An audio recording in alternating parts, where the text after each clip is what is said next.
Leo was broke, but his friend Evan was anything but.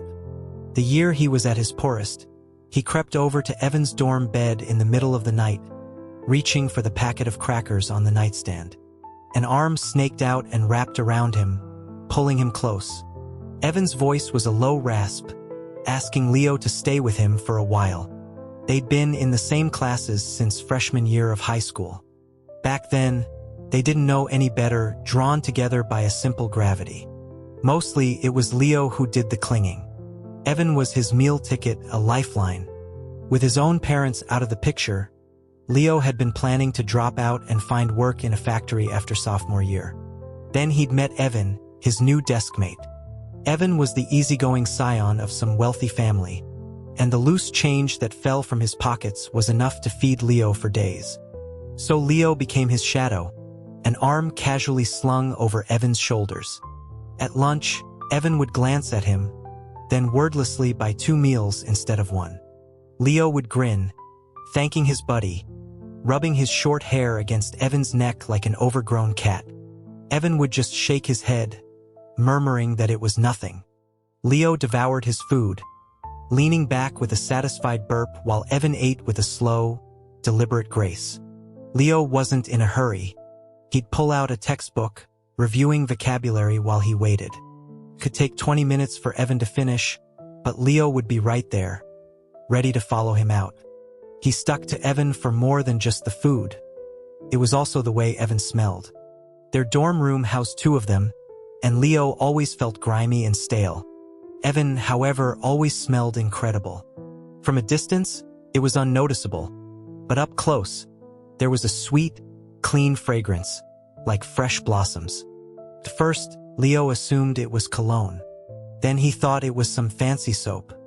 He finally solved the mystery. It was Evan's laundry detergent. The boarding school was strict, with machines in the laundry room that required quarters. Leo, having none, washed his clothes by hand in the sink with cheap powder that never seemed to get anything clean. One day, he went to Evan, climbing onto his bed and taking the book from his hands. Evan looked up, confused, dressed in sleep shorts that exposed his long, pale legs. They were smooth and flawless, almost sculpted. An impulse made Leo reach out and touch one, earning him a light kick. Evan frowned, telling him to get lost. Leo retracted his hand, but only to drape himself over Evan's shoulder, asking if he could use some of his detergent. Evan told him to go ahead. That was the first time Leo's clothes smelled so good, a pleasant, indefinable floral scent. After that, Evan's detergent became his detergent. What started as a strategy for survival had become a habit. He was always near Evan.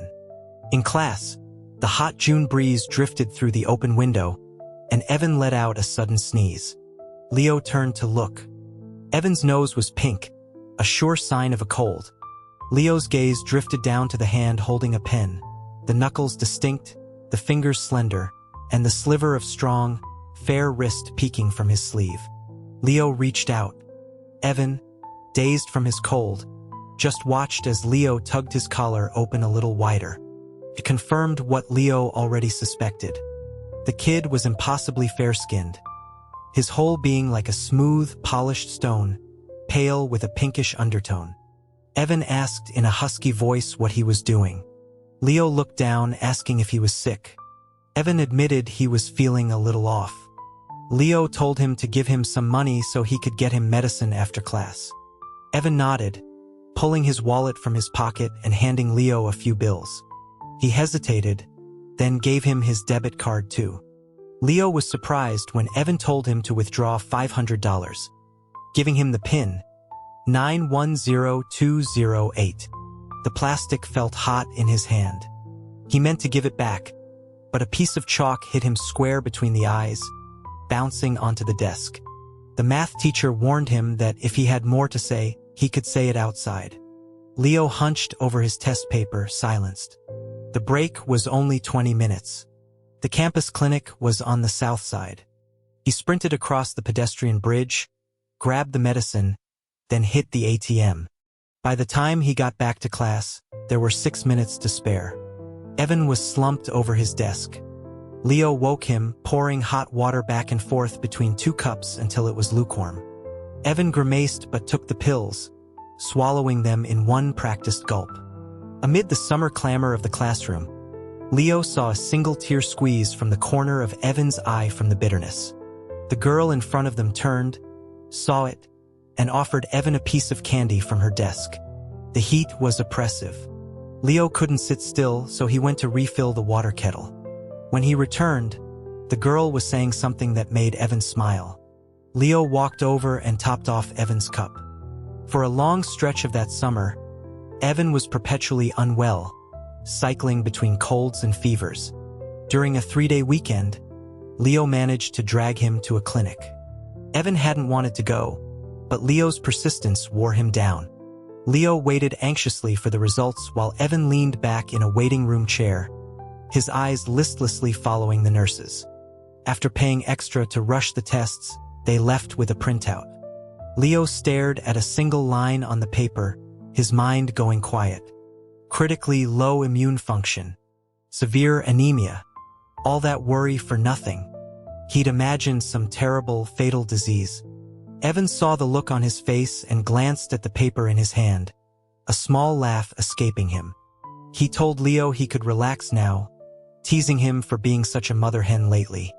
Leo bristled, retorting that Evan had been sick on and off for half a month and that he'd been scared to death. Evan raised an eyebrow, asking what he was afraid of. That he had something contagious? Leo snapped back that if he was scared of that, he wouldn't be sharing meals with him every day. Evan laughed again.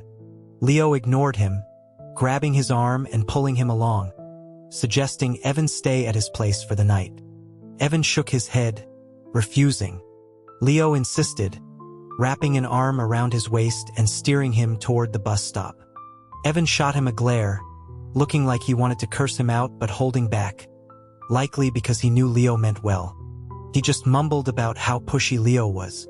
That made Leo grin. He didn't let go, he held on tighter.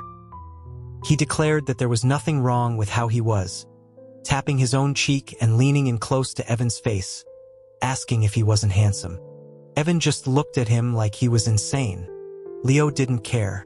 He knew Evan wouldn't get truly angry. When they first met, Leo had been cautious, afraid of upsetting him. But now he understood. Evan was just quiet, and though he seemed intimidating, he was actually easygoing. Like now, despite his reluctance, he let Leo push him onto the city bus and didn't try to get off.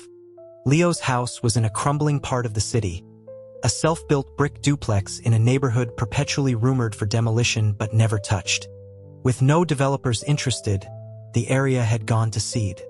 The local schools had relocated, and now almost no young people lived there. Most of the houses were vacant, home only to the elderly. Neglect had set in, and people started dumping their trash in the alleyways, making the squalid streets even worse. Evan's first reaction was a frown of disgust. He wanted to go back. Leo pulled him along, insisting that while the street was dirty, his house was clean. Since he was already here, he had to at least see it. The phrase "since you're already here" seemed to be Evan's undoing. He sighed and followed Leo down a narrow, dark path and into the dilapidated building. Once inside, Evan visibly relaxed. It was much better than he'd imagined. The small house was tidy, with minimal furniture beyond a couch and a TV. It wasn't much, but Leo cleaned it meticulously every time he came home for a break. That evening, Leo cooked while Evan sat in his room, working on practice exams. When the food was on the table, Evan emerged. He hadn't brought a change of clothes, so Leo's shorts were a little loose on his frame, and the t-shirt was big enough that the collar drooped, revealing the pale skin of his collarbone. He sat down to eat, his posture perfect, his knees together. Leo glanced at his legs, then quickly looked away, focusing on his own plate. After dinner, Evan went to shower. While washing the dishes, Leo pondered the sleeping arrangements. The other rooms weren't made up. He supposed he could tidy one up. They couldn't both sleep in his bed. Could they? The thought made his face feel hot in the humid air. He finished the dishes and started cleaning the spare room. There was no mattress, so he layered several thick blankets on the floor. He tested the old window air conditioning unit. It worked well enough. Once everything was ready, he went to get Evan, only to find him already lying in his bed. Evan was curled up, half asleep. He looked at Leo, his voice drowsy, asking what took him so long and whether he was coming to bed. Leo fell silent. He finally managed to say that he'd made up the room next door. Evan paused, fighting off sleep, and started to get up, saying he'd go sleep there. But Leo stopped him, pushing him back down onto the bed. Evan let out a yawn, asking what he was doing. Leo pressed his forehead against Evan's shoulder, inhaling deeply. So sweet. He really smelled so sweet. A strange itch started in his chest. He pushed Evan back under the covers, telling him to sleep here. He'd take the other room. Evan gave him a look, then burrowed back under the blanket and fell asleep. Leo grabbed his pillow and went to the room next door. Everyone in their class knew how close he and Evan were. The girl in front of him, Chloe, often commented on it, marveling at the intensity of their friendship. Leo didn't get it. Chloe would just shake her head and say he wouldn't understand. He scoffed at her mysterious act. What was there not to understand? Chloe and her desk mate, Lindsay, would just laugh at him. It was baffling. After class, he was back at Evan's side. Evan was his provider, after all. He was the best person in the world. When Evan took his medicine, Leo got him water. After Evan finished the water, Leo offered him a candy. It was from a bag he'd bought over the weekend, the most expensive kind he could afford. Evan was picky and wouldn't eat the cheap stuff. This candy wasn't great, but it was tolerable. When Evan felt unwell, Leo would run out at lunch to buy him food, using Evan's card to buy his own meal at the same time. He felt a little guilty, but a guy had to eat. Luckily, Evan never said a word. He'd race back with the food, and they'd eat together. Then, they'd both put their heads down on their desks for a nap. Evan's illness dragged on for over a month before he finally recovered. He could walk, run, and even score in basketball games again. Leo used to play, but if Evan was on the court, he immediately gave up his spot. He ate Evan's food and used Evan's things. Theoretically, that made him Evan's subordinate. A good subordinate knew his place. If the boss wanted to play, he became a cheerleader. High school was stressful, and sports were one of the few outlets. During gym class, everyone would gather to watch the basketball games. Their class had separate boys and girls teams, but sometimes they'd play against each other. The girls' team was formidable. They were shorter, but their three-pointers were deadly accurate. The boys refused to be beaten. Whenever they lost, they'd spend their lunch break practicing until they could win the next game. At an age when other classes were starting to couple up, their class was devoid of romantic tension. There was only the fierce determination to crush the opposition. This competitive spirit carried over from the court to the classroom. Falling behind meant being mocked by everyone. Fortunately, both he and Evan were decent students, usually in the top 10. Their athletic abilities were also comparable. Evan looked lean, but he was all muscle. For a long time, Leo couldn't figure out why he'd been anemic and malnourished that month. He could only watch him at meals, making sure he ate enough protein and iron-rich foods, and encourage him to be more active. People were like plants, really. Water them, give them sunlight, feed them well, and keep them free of worries, and they'd be fine. Whenever Evan played, Leo was on the sidelines, cheering. The girls around him would scream, and he'd scream right along with them. He yelled until his throat was raw, and Chloe was doubled over laughing beside him. She handed him her water bottle, telling him his voice was loud and he should have a drink. He took a gulp. On the court, Evan's face was flushed from exertion. He walked over, his ragged breaths audible as he approached. Leo instinctively offered him the water. Evan took it without a second thought and drank. Chloe let out an audible gasp. Leo jumped, asking her what was wrong. She just grinned, her eyes crinkling, and pointed out that they were sharing a bottle. He didn't see the big deal. They were close friends, Sharing a drink was normal. Chloe just shook her head, saying it was nothing. She was just happy.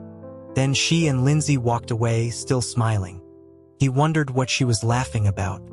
Their team had lost after all. It was weird. Evan tossed the empty bottle aside, shrugging, equally clueless.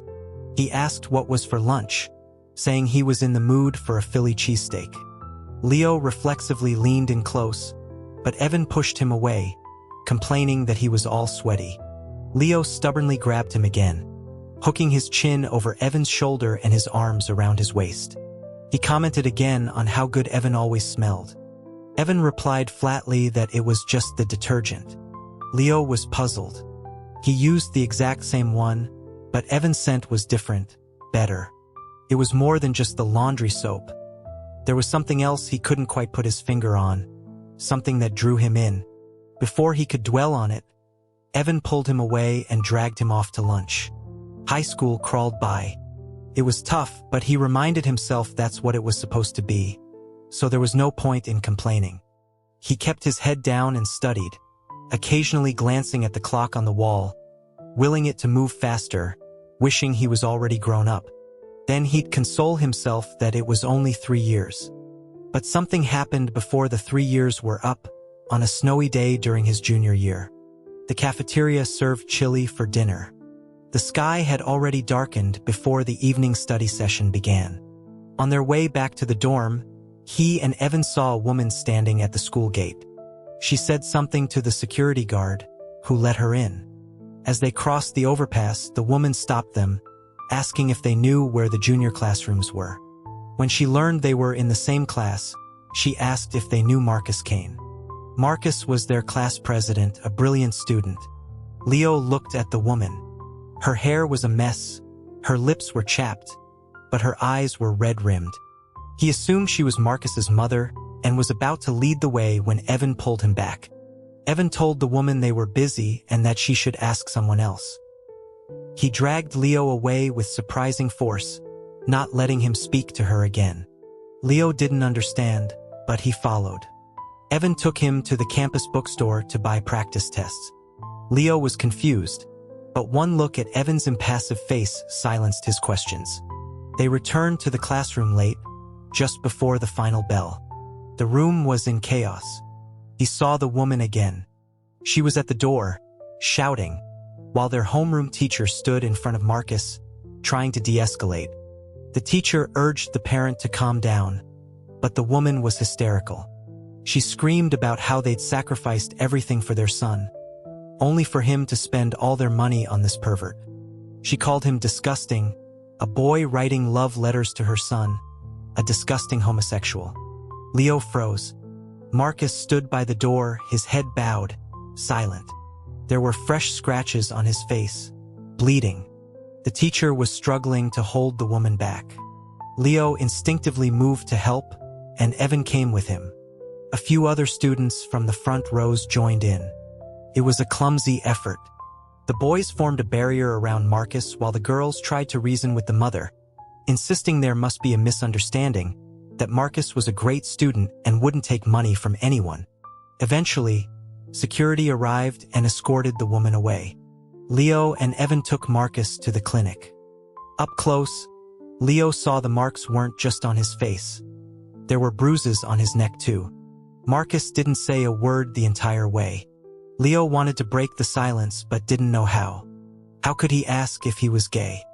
After the nurse treated his injuries, Marcus looked at Evan, his voice hoarse, and asked if he could borrow some money. $2,000. Evan agreed and withdrew the cash for him. And just like that, the incident was over. It was as if it had happened and had never happened at all. Though gossip undoubtedly swirled, no one brought it up to Marcus's face. He remained class president, still ranked first in their class, first in the state. No one could touch him academically, but the event left a knot in Leo's stomach. He couldn't articulate why. Evan noticed and asked him what was wrong. Leo just shook his head. Later that night, Evan, clad in his pajamas, slipped through the curtain of Leo's bunk. The dorm was noisy, but in their small, enclosed space, it was just the two of them. Leo's eyes were fixed on the elegant line of Evan's neck, and he felt a little dazed. The buzz of early summer cicadas, the pressure of senior year, the motivational banners strung across campus. Time was compressing. Lunch was a frantic 25-minute affair. Everyone's desks were crammed with snacks. Leo had no money for them, but Evan kept his desk drawer full. He especially loved the crunchy instant ramen noodles, and after taking a few bites, he'd offer some to Evan. Evan had been drowsy lately, another bout of low blood sugar. Leo couldn't understand how it happened so often. He reached out and pinched Evan's pale cheek, asking if he was okay. Evan shook his head, mumbling that he was fine before laying his head on the desk and falling asleep. Evan was sleepy during the day and cold at night. The AC wasn't even on high, but Leo could hear his soft, suppressed coughs. Their bunks were adjacent. One night, Leo slipped behind Evan's curtain. Evan's eyes fluttered open. Leo pointed to the crackers by his pillow, whispering that he was hungry. The dim light from the hallway filtered in, illuminating Evan's tired, relaxed features. He reached out and grabbed Leo's wrist, his voice a low rasp, asking him to stay for a while. Leo slid into the thin blanket next to him. Evan's body was cool to the touch, his skin like chilled marble. Leo wrapped his arms around him, their bare skin touching. Evan let out a soft sigh. A thought struck Leo. He reached into the pocket of his pajama pants, pulled something out, and fumbled to put it around Evan's neck. Evan, confused, leaned his head close, his breath warm against Leo's ear as he asked what it was. Leo whispered back that it was a locket. His grandmother had given it to him when he was a baby. It was an old family belief that silver wards off misfortune. His family had money back then, and his grandmother had bought him this sterling silver locket. It was simple, unadorned, just a smooth, polished oval on a chain. She had told him to sell it for tuition money, but he never could. It was the only valuable thing he owned, the only thing he felt was worthy of giving. He hoped it would bring Evan better health. But as college entrance exams approached, Evan's health only worsened. Leo couldn't take it anymore. He got them both excused from school, and to Evan's confusion, took him home on his rickety old bicycle. They temporarily became day students. Leo used Evan's money for groceries and woke up early every morning to cook stir-fried beef, spinach, and pork liver soup. After 2 weeks of this, Evan's health improved slightly, and he started ordering from high-end restaurants. He should have done that from the start. He was rich, yet he lived so frugally, without any of the arrogance of a wealthy heir. It was another thing that puzzled Leo. Why did he always seem so reluctant to spend money? He asked once, but Evan just smiled and didn't answer. When he didn't want to talk, Leo didn't push. They had a 3-day break before the final exams. Evan stayed at his house. Leo remembered how disgusted Evan had been the first time he visited. Now he navigated the narrow, trash-strewn alleys with practiced ease, carrying groceries, wearing Leo's oversized shorts. For the exams, they were both, by some fluke, assigned to their own high school as the testing center. They stayed in the dorms one last time.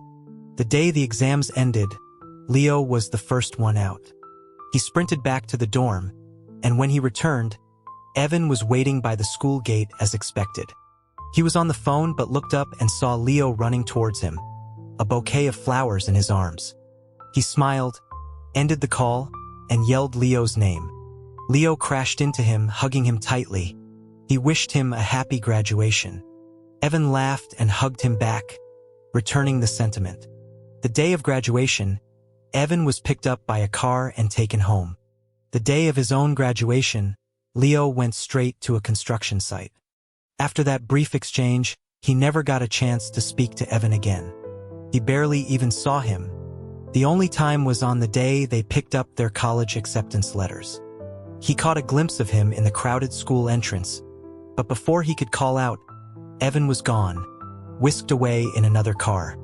It hit Leo then that he had never been to Evan's house, knew nothing about his family.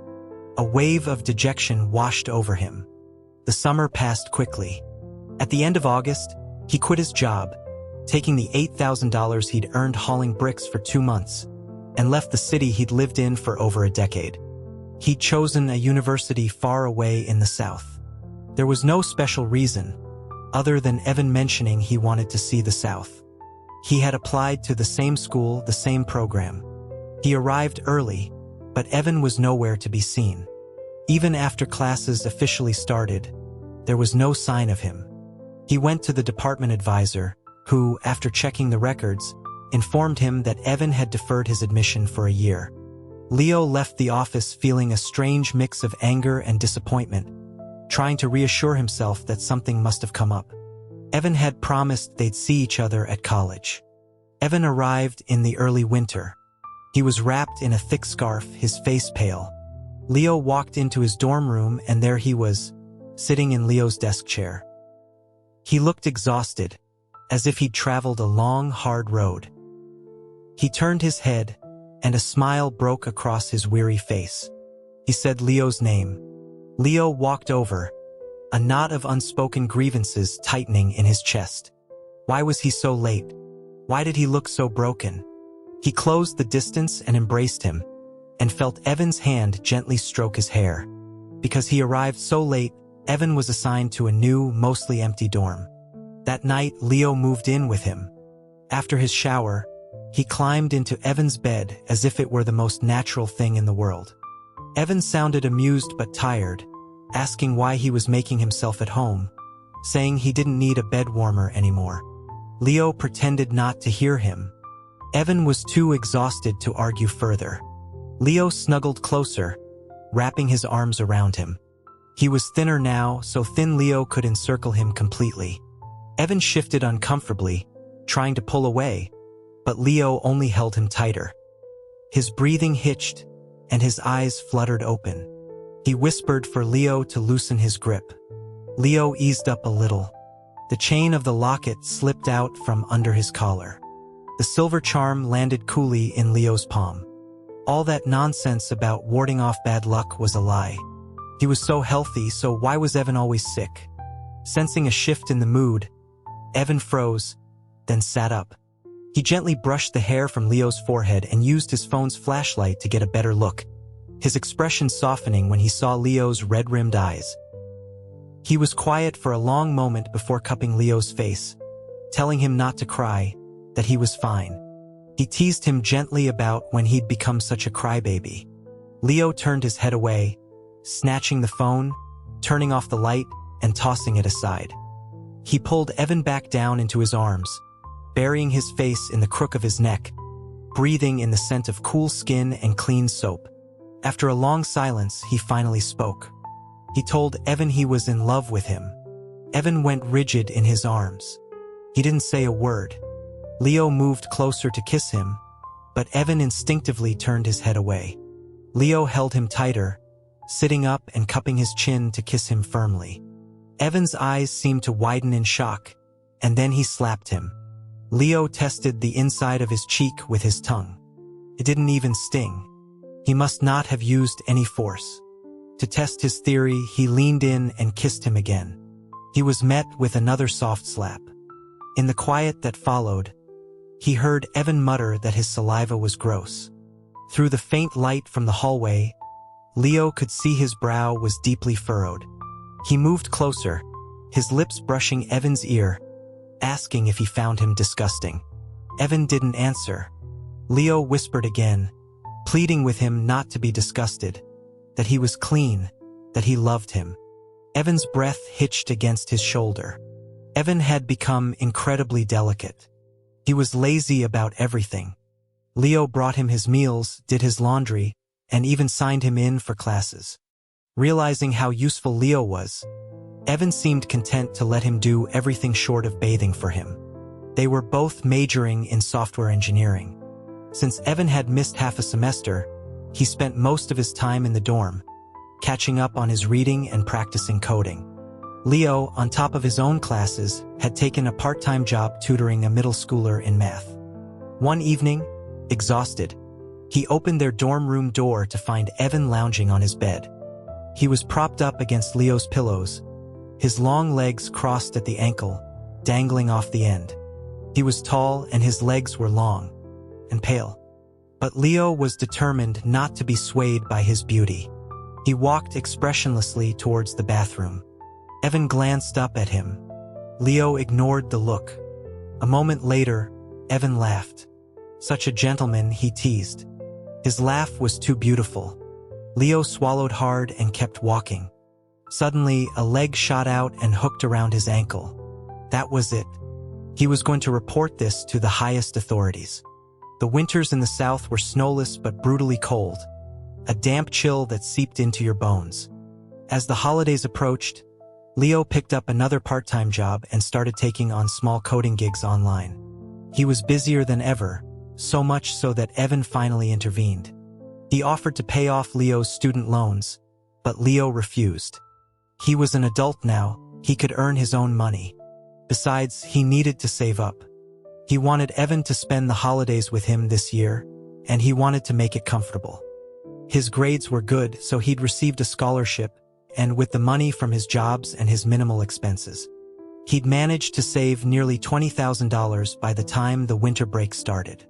Evan had initially planned to go home, but after endless coaxing from Leo, he agreed to stay with him. Leo bought a ton of groceries, stuffing the old, rumbling refrigerator in his small house to its limits. He chopped vegetables while oil sizzled in a pan, tossing in minced garlic that filled the kitchen with its sharp aroma before adding fresh pork ribs. A small pot of porridge simmered on the back burner. Outside, snow began to fall, casting the sky in a dim, gray light that made the warmth inside feel even cozier. Evan woke up in the afternoon, ate, and went back to sleep. Aside from the occasional trip for groceries, he'd become an absolute shut-in over the past few months. He was probably still not feeling well. Every time Leo saw that fragile look on his face, a familiar anxiety twisted in his gut. He wanted to ask, so many times, but he never knew where to begin. How could he ask why he was always sick when there was no diagnosis? What did he do during the months he was away from school? What did his family do? Why would he never talk about them? In all the time they'd known each other, Evan had never once mentioned his family. At first, Leo didn't mind, but as time went on, a seed of doubt began to grow. He started to suspect that Evan's silence meant he was just playing, that this was a temporary thing, and that after a couple of years, he'd be gone. But he couldn't ask. It would make him seem like he was only interested in his family's money. He tossed and turned with these thoughts, working himself into a state of sleepless agitation. Evan woke up in the middle of the night and saw him staring at the ceiling. He asked why he was still awake. Leo, seething with frustration, didn't answer. He got up and slammed the door on his way out. Evan, confused, simply rolled over and went back to sleep. When Leo came back and saw him sleeping soundly, he got even angrier. He stewed for 3 days. He was angry while he cooked, angry while he ate, angry while he tried to sleep. Finally, Evan couldn't take it anymore. He sat up one night and stared at him, demanding to know what his problem was. Leo snapped, asking if Evan ever planned on this being a long-term thing. Evan just stared at him, completely lost, which Leo took as a confirmation of his fears. He was even more furious now. Why wouldn't he say anything? Was he never planning on telling anyone about him? Did he ever imagine a future that included Leo? His eyes burned with unshed tears as he demanded to know if there was something wrong with him. Evan considered this carefully and asked what aspect he was referring to. The question threw Leo so completely off balance that he felt his face flush. He cursed under his breath. Evan put on his glasses, thought for a moment, and replied seriously that in that aspect he was acceptable. It was so absurd. What did he mean, acceptable? The conversation had veered into ridiculous territory. Evan hooked an arm around his neck, pulling him close. Leo's gaze fell on his neck, and the anger simmering inside him was replaced by a different kind of heat. They spent 2 weeks like that. Leo had assumed they would spend New Year's together. On New Year's Eve, he happily bought more food, even making dumpling fillings and rolling out the wrappers. Evan was lounging on the couch, playing on a tablet, while Leo folded the dumplings. He was halfway through when a phone call came for Evan. He couldn't hear what was said on the other end, only Evan's quiet reply. A simple, "Okay. I'm coming home now." Evan was leaving. Leo stood in front of the door, blocking his path. Evan's face was a mask of indifference. He told Leo to move. He had to go home. Leo refused, saying that if he managed to leave today, it would be over his dead body. Evan's patience was wearing thin. He pleaded with him not to be like this. Leo clenched his fists. There were a million things he wanted to say, but he swallowed them all. He didn't want to fight, not on New Year's Eve. He took a deep breath, reached out, and his voice softened. He told Evan he'd already made the dumplings. Evan avoided his gaze, his own voice softening in return, saying he had to go home. Leo asked if it couldn't wait until tomorrow. Evan looked up at him, and after a long moment, he reached out and hugged him. He tilted his head and kissed him. He called him honey, promising he'd be back before the third day of the new year. He said there was a family matter he had to attend to. His voice was soft, and he gave Leo's waist a playful squeeze. Leo felt his head spin, his resolve melting away. A sliver of reason remained. He made him confirm it, back by the third. Evan took his hand and promised. He had to trust him this one time. It was a family emergency. He couldn't help it, and he promised he'd be back. After Evan left, Leo continued to hum as he finished the dumplings, placing them neatly in the freezer. As night fell, he made himself a bowl of instant noodles. Evan was a liar. He didn't come back on the third, or the fourth. The fifth day came and went, and the new year was over, but there was still no sign of him. Leo sat in the dark, old house, not bothering with the lights, not bothering with food. He was too full of anger to be hungry. In the dead of night, he called Chloe. She picked up on the third ring. He could hear the clatter of mahjong tiles in the background. She asked what was up, surprised to hear from him after so long. He asked where Evan was. Chloe replied that she thought Evan was spending the holiday with him. Her voice faltered as she sensed something was wrong. She moved to a quieter room, asking him what he meant. He told her Evan wasn't there. He'd said he had a family emergency and promised to be back in 3 days, but he never returned. There was a long silence on the other end of the line. Finally, Chloe spoke. She told him she would text him the address of the hospital Evan had been in before. The call ended. A moment later, a location pin appeared on his phone. He and Chloe had known each other since high school, and he'd always sensed they were familiar with each other beyond just being classmates. But they rarely interacted, so he hadn't thought much of it. It wasn't until college, when a guy was harassing Chloe and she called Evan for help, that Leo learned they were childhood friends. Some kind of complicated history there. No wonder Evan always had a different kind of smile for her. The next time he saw Evan, it was through the glass door of a hospital room. He was lying there, unnervingly still. He couldn't imagine how much blood a person had to lose to look that white. Chloe arrived soon after, rushing to ask the doctor about Evan's condition. The doctor, who usually handed her the medical reports without a word, hesitated this time.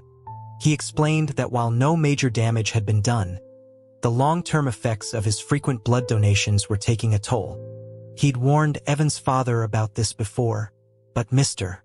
Pei had insisted it was fine. Chloe's voice was laced with bitter sarcasm as she asked the doctor to just tell her, off the record, if the second son was even their biological child. The doctor just shook his head. Chloe let out a sharp, humorless laugh. It would be better if he wasn't. If he weren't their son, they wouldn't be able to force him to donate blood. Leo sat by Evan's bed. He had been asleep for a long time, so long that Leo started to wonder if he would ever wake up. Then his eyes fluttered open. He looked surprised to see Leo, then managed a weak smile, asking how he got here. Leo didn't speak, his gaze fixed on the needle mark on Evan's arm. Evan noticed and pulled the sleeve of his hospital gown down. He tugged on Leo's sleeve, his voice wheedling. Leo's eyes shifted to his wrist. Sensing the storm brewing, Evan pushed himself up and leaned over to give him a soft kiss. Leo pulled him into an embrace. He'd lost more weight. Evan chuckled, saying it had only been 5 days. How much weight could he lose? That's right, where could the weight have gone? Only into the 400 cubic centimeters of blood he'd given someone else. Only into the 8 different health metrics that were now in the red. Only into the fact that this donation was just 3 months after the last one. Evan went quiet, then whispered that it wasn't much. Not much. Not enough to put him in a hospital bed for 3 days.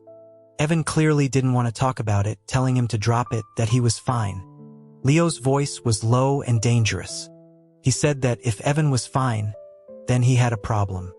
He asked why Evan wouldn't tell him anything. What gave him the right? The relentless questioning seemed to finally get to Evan. His own temper flared.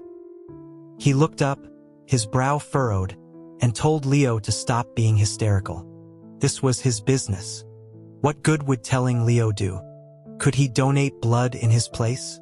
Was he a universal donor? What could he possibly do? Leo exploded. Hysterical?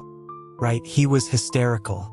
Evan would be happy if he just died here, wouldn't he? And Leo would just be the fool who waited. If he didn't come back for a day, he'd wait. A month, he'd wait. Did Evan want him to wait a lifetime if he died in this hospital? Evan insisted he wasn't going to die. Leo shot back that he was alive now, so of course he could say that. Once he was dead, he wouldn't be able to say anything. That silenced him completely. Leo had nothing more to say either. He stood up, looking down at him, and asked if he could get up. Evan admitted he was a little dizzy. Leo told him to stay put and asked what he wanted to eat. He'd go home and make it. Evan shook his head, saying the hospital cafeteria was fine. Leo's voice was sharp. If the cafeteria was fine, then he wasn't needed. He wouldn't be coming back tomorrow.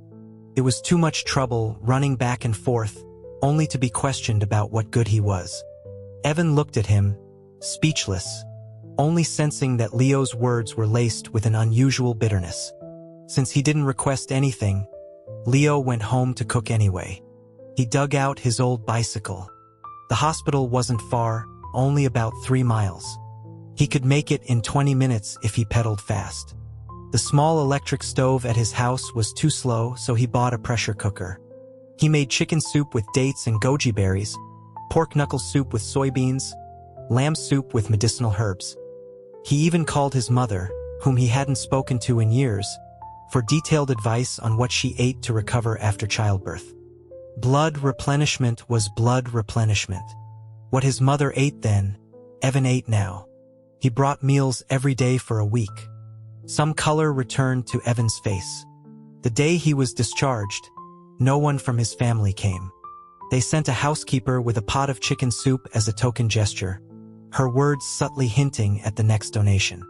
Leo took the pot from her and threw it, container and all, into the trash can down the hall. The housekeeper cried out in dismay, but one look at Leo's menacing expression and she scurried away.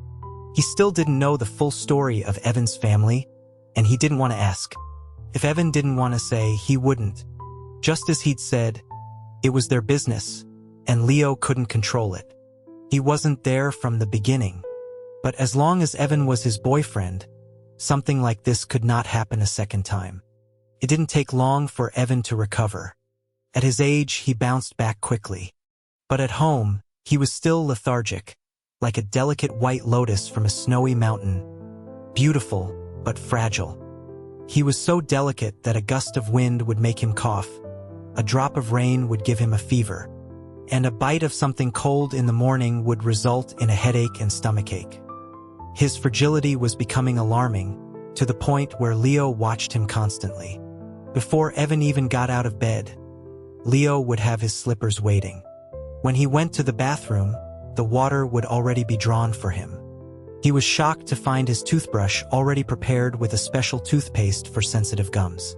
When he came out, there was a cushion on his chair. He laughed, telling Leo it was too much. But Leo was serious.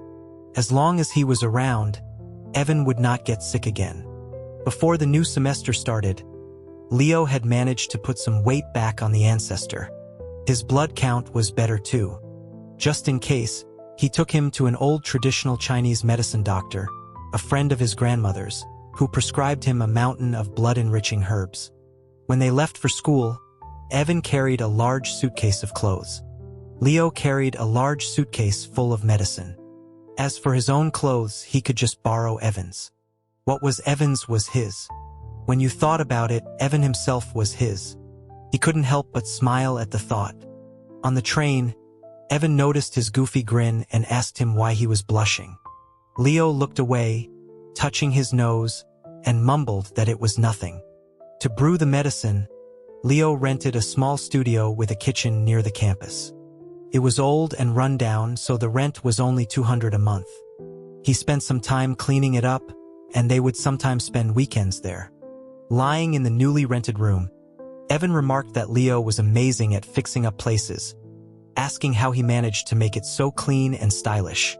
Leo explained that you just had to change the curtains to a lighter color, put down a rug, and keep the color scheme harmonious with a few tasteful decorations. Evan chuckled softly, commenting that Leo would make a good wife. Suddenly, Leo remembered something. He lowered his head and asked Evan about the time he had called him honey. In early March, the acacia trees bloomed. Leo steamed some of the blossoms to eat. When he was done, Evan hadn't come back. He called his phone, but there was no answer. Panic set in. He called a dozen more times that afternoon. Then he stopped calling Evan and called Chloe instead. She sent him another address.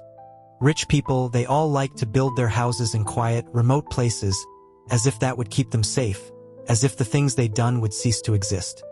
He rented a car and drove for a day and a night, surviving on black coffee and cigarettes.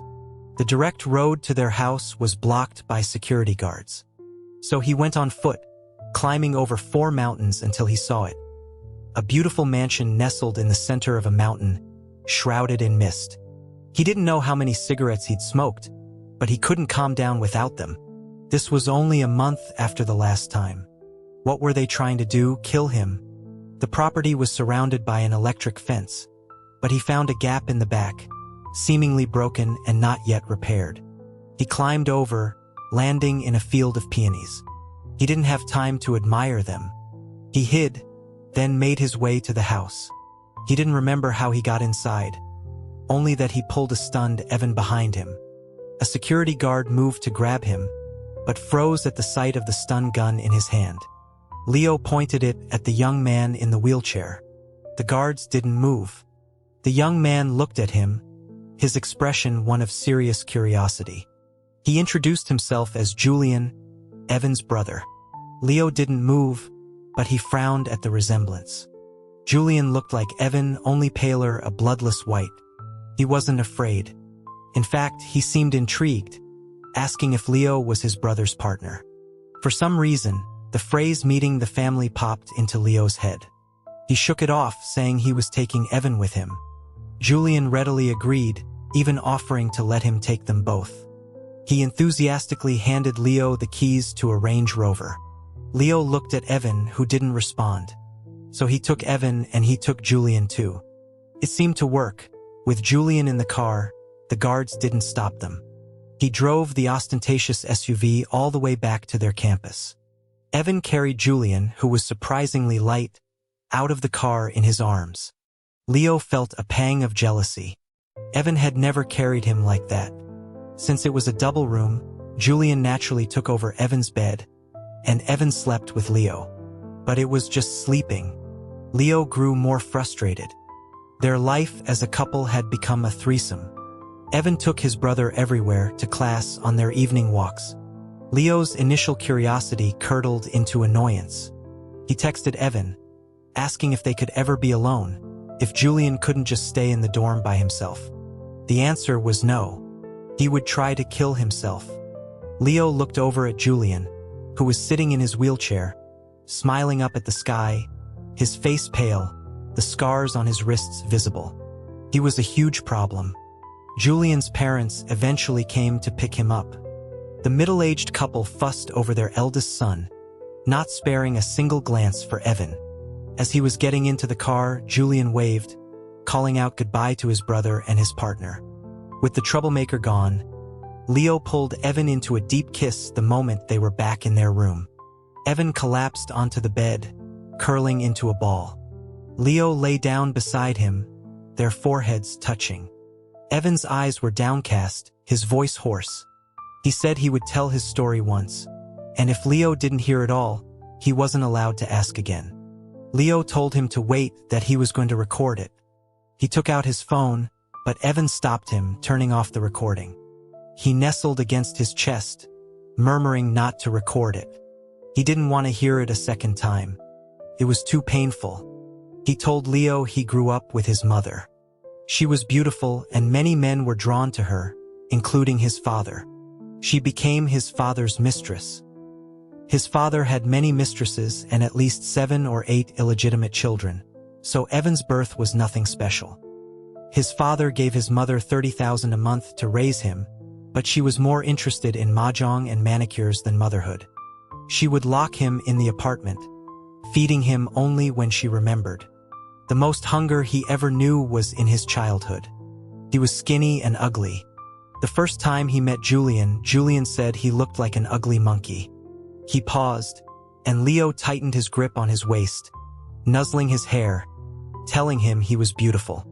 Evan laughed softly, asking if Leo was still angry about him running off and not answering his calls. Leo said it was fine, he'd just put a tracking chip on him next time. Evan agreed. He continued his story. He was taken to the Pei family home when he was 6 because Julian had been diagnosed with a rare form of aplastic anemia. The family had a rare blood type. They searched everywhere and he was the only match. Or maybe there were others, but he was the cheapest option. His father bought him from his mother for $2 million. His mother had been thrilled to get such a good price for him. So he owed his father $2 million. That's what his father had told him. For every 100 cubic centimeters of blood he gave, 20,000 would be deducted from the debt. He said there wasn't much left, only 420,000. He said he was fine. Leo stared at him, then reached into his pocket and took out a small utility knife. Evan watched, confused, as Leo drew the blade across his own wrist. The pain was sharper than he expected. He looked at Evan's horrified, pale face and gave him a wicked smile. He was fine. See? He was fine. He asked Evan how he dared. How he dared to tell him he was fine. How he dared to hide this for so long. Sometimes he wondered if he was too good to him. Or no, it was his fault for being poor. If he had money, would Evan have told him the truth?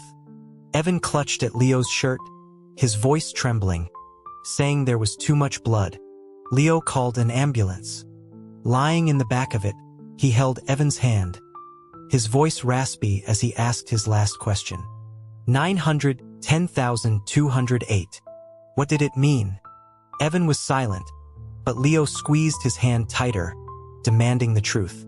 It was Julian's birthday. The bank card Evan's family gave him had his brother's birthday as the PIN. They were truly despicable. No wonder Evan hated spending that money. Leo shouldn't have used it. Evan was an idiot for not saying anything. And he was an idiot too, for not seeing the signs that were there all along. Through a haze of pain, he heard Evan's voice, choked with emotion. He called Leo an idiot and asked why he had to cut an artery. Evan regretted telling him. He certainly never expected Leo to actually put a tracker on him. It would go off on Leo's phone if he went more than a mile from campus. Evan argued that he couldn't do this. Leo's response was simple. This was his boyfriend, and if he didn't look after him, who would? Evan fell silent. Leo rarely contacted his father, not since his grandmother passed away. His father was shocked to see him. Leo produced his grandmother's will and a lawyer. The will had been notarized. His father had probably never imagined that his grandmother's 3 villas and 10 million in fine art would be left to Leo. He wasn't of age before, so the inheritance was in a trust. His father had assumed the assets were sold off to cover the debts from when the family business went bankrupt that year. A bankruptcy that, it turned out, his father had orchestrated to siphon off most of her wealth. When he saw the deeds to the 3 villas in Leo's name, his eyes blazed with greed. Leo smiled. He asked his father if he remembered his favorite villa, the one in Atlantis with the underwater suite, worth over 80 million. He offered it to him in exchange for a favor. He wanted him to use his connections to ruin the Pei family, the upstart real estate developers. He wanted their company bankrupt. The value of the villa was more than enough to short their stock into oblivion. He reminded his father that he was offering this deal out of family loyalty. If he wasn't interested, he could always go to his mother. His father quickly agreed, praising him as a good son. Leo went back to school. The Pei family's downfall came a few months later. Evan suspected him, but he couldn't believe Leo had the resources. Eventually, he gave up, and a visible tension left his body. He slept more soundly, even letting Leo pester him in the mornings without stirring. But if Leo moved too far away, an arm would snake out and pull him back, a sleepy mumble against his ear. He would say he hated him. The words were harsh, but his eyes would be smiling when they opened. Leo truly loved Evan, especially when he played with him like this, hooking him in and reeling him close.